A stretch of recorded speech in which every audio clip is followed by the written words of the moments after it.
Hi friends, welcome back to my channel.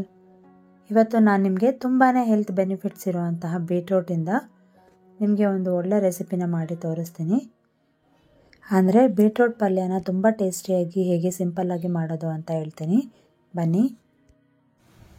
ನಾನಿಲ್ಲಿ beetroot ಪಲ್ಯ ಮಾಡೋಕ್ಕೋಸ್ಕರ ನಾನಿಲ್ಲಿ 5 ಚಿಕ್ಕ ಸೈಜ್ದು ಬೀಟ್ರೂಟ್ನ ತೊಗೊಂಡಿದ್ದೀನಿ.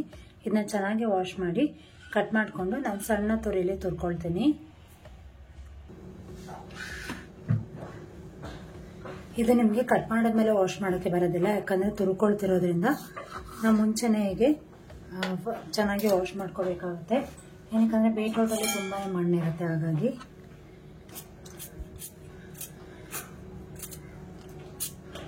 ಸೊ ಹೀಗೆ ಎಲ್ಲಾನು ಪೀಲ್ ಮಾಡ್ಕೊಳ್ತೀನಿ.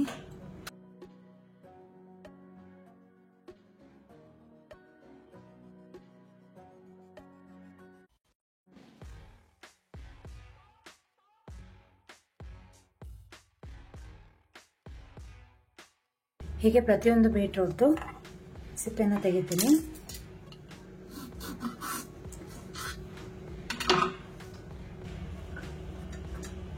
ಈಗ ನೋಡಿ 5 ಬೀಟ್ರೂಟ್ ಕೂಡ ನಾನು ಸಿಪ್ಪೆನ ತೆಗೆದಿದ್ದೀನಿ. ಕೈ ನೋಡಿ ಹೇಗೆ ಕಲರ್ ಆಗಿದೆ ಅಂತೇಳಿ. ನಿಮಗೆ ಹೀಗೆ ಕೈ ಕಲರ್ ಆಗದರೆ ಬೀಟ್ರೂಟ್ನ ಹೇಗೆ ತುರಿಯೋದು ಅಂತ ಏನಾದ್ರು ಗೊತ್ತಿದ್ರೆ ಆ ಟಿಪ್ಸ್ನ ನನ್ನ ಜೊತೆ ಶೇರ್ ಮಾಡ್ಕೊಳ್ಳಿ ಅಂತ ಹೇಳಿದ್ರೆ ನನಗೆ ಕಮೆಂಟ್ ಬಾಕ್ಸಲ್ಲಿ ಕಮೆಂಟ್ ಮಾಡಿ. ಇದು ಕಲರ್ ಹೀಗೆ ಆದರೆ ಹೇಗೆ ಉಗಿಸ್ಕೊಳ್ಳೋದು ಅಂತ, ಹಾಗೆ ಕಲರ್ ಆಗದಲ್ಲೇ ಹೇಗೆ ಬೀಟ್ರೂಟ್ನ ಪೀಲ್ ಮಾಡೋದು ಅಂತೇಳಿ ನಿಮಗೆ ಏನಾದರೂ ಗೊತ್ತಿದೆ ನನ್ನ ಜೊತೆ ಶೇರ್ ಮಾಡ್ಕೊಳ್ಳಿ. ಸೊ ಇದನ್ನು ನಾನೀಗ ಸಣ್ಣದಾಗಿ ತುರ್ಕೊಳ್ತೀನಿ. ಈಗ ಬೀಟ್ರೂಟ್ನ ಸಣ್ಣದಾಗಿ ತುರ್ಕೊಳ್ತೀನಿ. ಬೀಟ್ರೂಟ್ನ ನೀವು ಹೆಚ್ಚಿ ಮಾಡೋದಕ್ಕಿಂತ ಹೀಗೆ ತುರಿದು ಮಾಡಿದ್ರೆ ತುಂಬಾ ಟೇಸ್ಟಿಯಾಗಿರುತ್ತೆ ಅಂತ ಹೇಳ್ಬೋದು.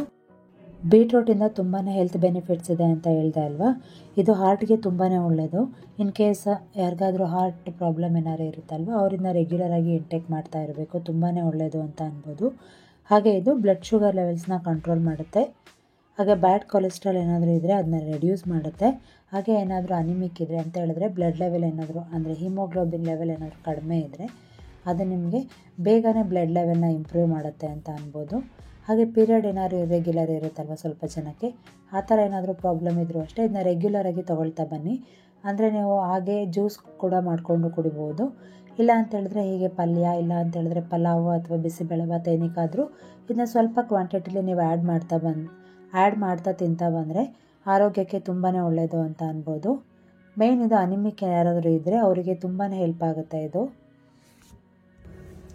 ನಾನು ಎಲ್ಲ ಬೀಟ್ರೂಟ್ನು ಹೀಗೆ ಸಣ್ಣದಾಗಿ ತುರಿದಿಟ್ಕೊಂಡಿದ್ದೀನಿ. ನಾವು ಕಟ್ ಮಾಡಿ ಅಂತ ಹೇಳಿದ್ರೆ ಸಣ್ಣ ಸಣ್ಣ ಪೀಸಾಗಿ ಮಾಡೋದಕ್ಕಿಂತ ಹೀಗೆ ತುರಿದು ಮಾಡಿದ್ರೆ ತುಂಬಾ ರುಚಿಯಾಗಿರುತ್ತೆ. ನಾನಿಲ್ಲಿ ಬೀಟ್ರೂಟ್ ಪಲ್ಯ ಮಾಡೋಕ್ಕೋಸ್ಕರ ನಾನಿಲ್ಲಿ 5 ಚಿಕ್ಕ ಸೈಜ್ದು ಬೀಟ್ರೂಟ್ನ ಹೀಗೆ ಸಣ್ಣದಾಗಿ ತುರಿದಿಟ್ಕೊಂಡಿದ್ದೀನಿ. ಹಾಗೆ 3 ಮೀಡಿಯಮ್ ಸೈಜ್ ಈರುಳ್ಳಿನ ಹೀಗೆ ಸಣ್ಣದಾಗಿ ಕಟ್ ಮಾಡ್ಕೊಂಡಿದ್ದೀನಿ. ನಾನಿಲ್ಲಿ ಸಣ್ಣ ಮೆಣಸಿನ್ಕಾಯಿನ ಬಳಸಿದ್ದೀನಿ. ನೋಡಿ ಕಡ್ಡಿ ಮೆಣಸಿನ್ಕಾಯಿ ಅಂತಾರಲ್ಲ ಅದು. ಈ ಮೆಣಸಿನ್ಕಾಯಿ ತುಂಬಾ ಖಾರ ಇರುತ್ತೆ. ಬೀಟ್ರೂಟು ಸ್ವಲ್ಪ ಸಿಹಿ ಬರೋದ್ರಿಂದ ನಾನಿಲ್ಲಿ ಸ್ವಲ್ಪ ಜಾಸ್ತಿ ಹಸಿರು ಮೆಣಸಿನ್ಕಾಯಿನ ತೊಗೊಂಡಿದ್ದೀನಿ.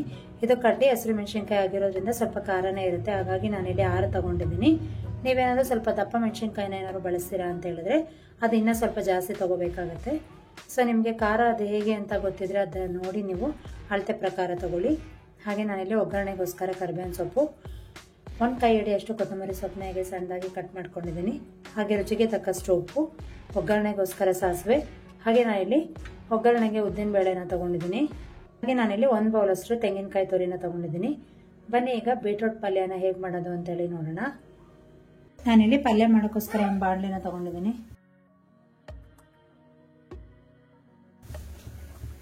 ಸ್ವಲ್ಪ ಎಣ್ಣೆನ ಹಾಕೊಳ್ಳೋಣ. ಬಿಸಿ ಆಗಲಿ, ನಂತರ ಒಗ್ಗರಣೆ ಮಾಡ್ಕೊಳ್ಳೋಣ. ಈಗ ಎಣ್ಣೆ ಚೆನ್ನಾಗಿ ಬಿಸಿಯಾಗಿದೆ, ಸೊ ನಾನೀಗ ಸಾಸಿವೆ ಹಾಕೊಳ್ತೀನಿ. ನಂತರ ಉದ್ದಿನಬೇಳೆ, ನೀವು ಬೇಕಾದ್ರೆ ಕಡಲೆಬೇಳೆ ಕೂಡ ಹಾಕೋಬಹುದು. ನಂತರ ಹಸಿರು ಮೆಣಸಿನ್ಕಾಯಿ, ನೀವು ಹಸಿರು ಮೆಣಸಿನ್ಕಾಯಿ ಹಾಕೋಬೇಕು ಅಂತಿಲ್ಲ, ಖಾರದ ಪುಡಿ ಕೂಡ ಬಳಸ್ಬೋದು. ಹಾಗೆ ಕಡಲೆ ಸೊಪ್ಪು ಹಾಕೊಳ್ಳೋಣ.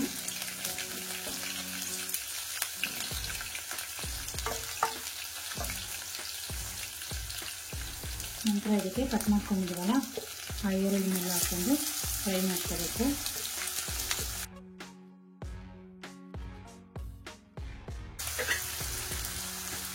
ಈರುಳ್ಳಿ ಬೇಗ ಬೇಯಲಿ ಅನ್ನೋ ಕಾರಣಕ್ಕೆ ನಾನು ಇವಾಗಲೇ ರುಚಿಗೆ ತಕ್ಕಷ್ಟು ಉಪ್ಪನ್ನು ಇಟ್ಕೊಂಡಿದ್ದೆನಲ್ಲ ಪೂರ್ತಿ ಹಾಕ್ಕೊಳ್ತೀನಿ.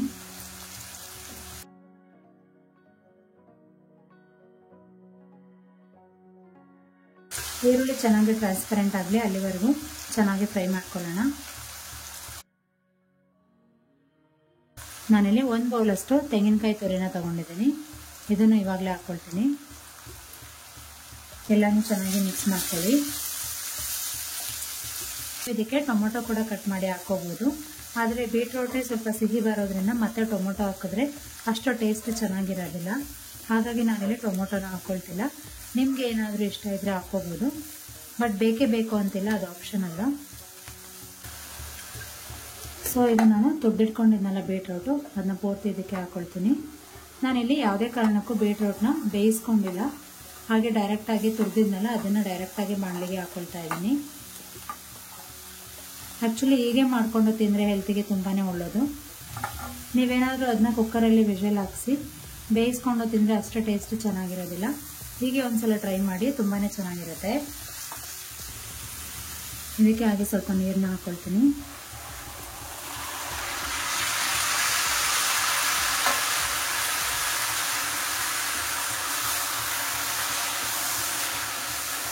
ಎಲ್ಲನೂ ಚೆನ್ನಾಗಿ ಮಿಕ್ಸ್ ಮಾಡ್ಕೊಳ್ಳಿ.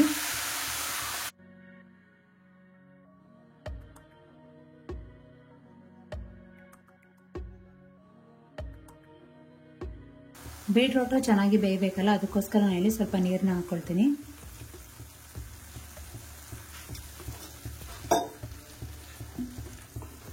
ಹಾಗೆ ಬೀಟ್ರೂಟ್ ನಿಮಗೆ ಚೆನ್ನಾಗಿ ಬೇಯಬೇಕಂತ ಹೇಳಿದ್ರೆ 20 to 30 ಮಿನಿಟ್ಸ್ ಆದರೂ ಬೇಕಾಗುತ್ತೆ.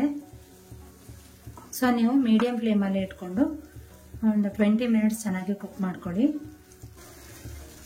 ಸೊ ನಾನೀಗ ಲಿಡ್ನ ಮುಚ್ಚಿ ಒಂದು 20 ನಿಮಿಷ ಇದನ್ನ ಚೆನ್ನಾಗಿ ಬೇಯೋಕೆ ಬಿಡ್ತೀನಿ.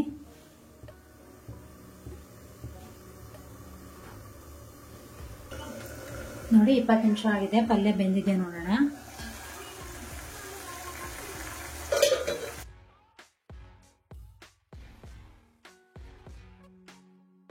ಸೊ ಈಗ ಕೊನೆಗೆ ಕೊತ್ತಂಬರಿ ಸೊಪ್ಪನ್ನ ಹಾಕೊಳ್ತೀನಿ. ಎಲ್ಲನೂ ಚೆನ್ನಾಗಿ ಮಿಕ್ಸ್ ಮಾಡ್ಕೊಳ್ಳಿ.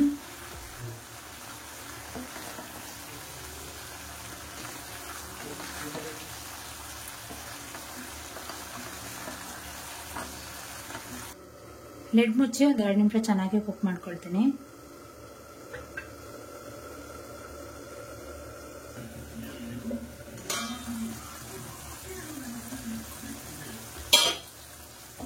ಈಗ ನೋಡಿ ಬೀಟ್ರೂಟ್ ಪಲ್ಯ ರೆಡಿ ಆಯಿತು. ನೀವು ಕುಕ್ಕರಲ್ಲಿ ಕೂಗಿಸಿ ಮಾಡೋದಕ್ಕಿಂತ ಹೀಗೆ ಮಾಡಿದ್ರೆ ತುಂಬಾನೇ ಟೇಸ್ಟಿಯಾಗಿರುತ್ತೆ, ಹಾಗೆ ಹೆಲ್ತ್ಗೂ ಕೂಡ ತುಂಬಾನೇ ಒಳ್ಳೆಯದು. ಬನ್ನಿ ಇದನ್ನ ಸರ್ವಿಂಗ್ ಪ್ಲೇಟ್ಗೆ ಸರ್ವ್ ಮಾಡೋಣ.